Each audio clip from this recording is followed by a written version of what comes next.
મિત્રો આજે આપણે આજના ટ્યુટોરિયલની અંદર શીખીશું કે વોટ્સએપ દ્વારા કોઈ પણ લખાણને બોલ્ડ, ઇટાલિક અને સ્ટ્રાઇક થ્રુ કઈ રીતના કરી શકાય છે.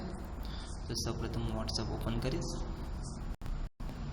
અને જે કોન્ટેક્ટને તમારે મેસેજ મોકલવો હોય એના પર ક્લિક કરી સમજો કે હું અહીંયા કોન્ટેક્ટને મેસેજ મોકલવા માગું છું અને ત્યાં લખું છું કે ભાઈ અસ્સલામુ અલૈકુમ.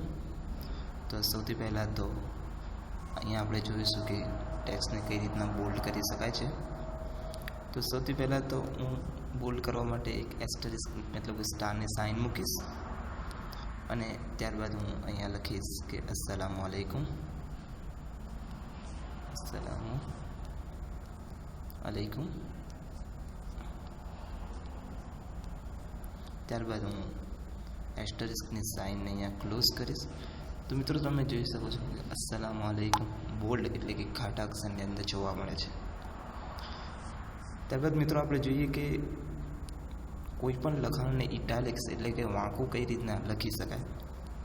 તો સૌથી પહેલાં તો આપણે અહીંયા અંડરસ્કોરની સાઇનનો ઉપયોગ કરીશું, અંડરસ્કોર, અને ત્યારબાદ આપણે લખીશું અસ્સલામુ અને પછી અલૈકુમ અને ત્યારબાદ અંડરસ્કોરની સાઇનને ક્લોઝ કરીશ. તો મિત્રો તમે અહીં જોઈ શકો છો કે આપણું લખાણ થોડું ત્રાંસું તમને જોવા મળે છે. એ જ રીતના મિત્રો આપણે હવે જોઈશું કે કોઈ પણ લખાણને કઈ રીતના સ્ટ્રાઇક થ્રુ કરી શકાય. મતલબ કે જે રીતના આપણે માર્કેટની અંદર જોઈએ છીએ કે ઘણા બધા બેનર ઉપર જૂની પ્રાઇસ ચેકીને નવી પ્રાઇસ લખવામાં આવે છે. તો તેના માટે આપણે અહીંયા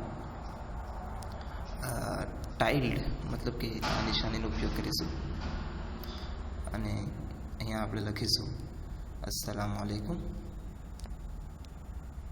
અસ્સલામુ અલૈકુમ અને ટાઇલને અહીંયા ક્લોઝ કરીશું. મિત્રો તમે જોઈ શકો કે અહીંયા ટાઇલ એટલે સ્ટ્રાઇક થ્રુ તમને જોવા મળે છે. તો મિત્રો આજના ટ્યુટોરિયલની અંદર આપણે જોયું કે કઈ રીતના લખાણને બોલ્ડ એટલે કે ઘાટું, ઇટાલિક્સ એટલે કે ત્રાંસું અને સ્ટ્રાઇક થ્રુ એટલે કે આડી લાઈન, આ ત્રણ રીતે આપણે લખાણને વોટ્સએપ થ્રુ લખી શકીએ છીએ.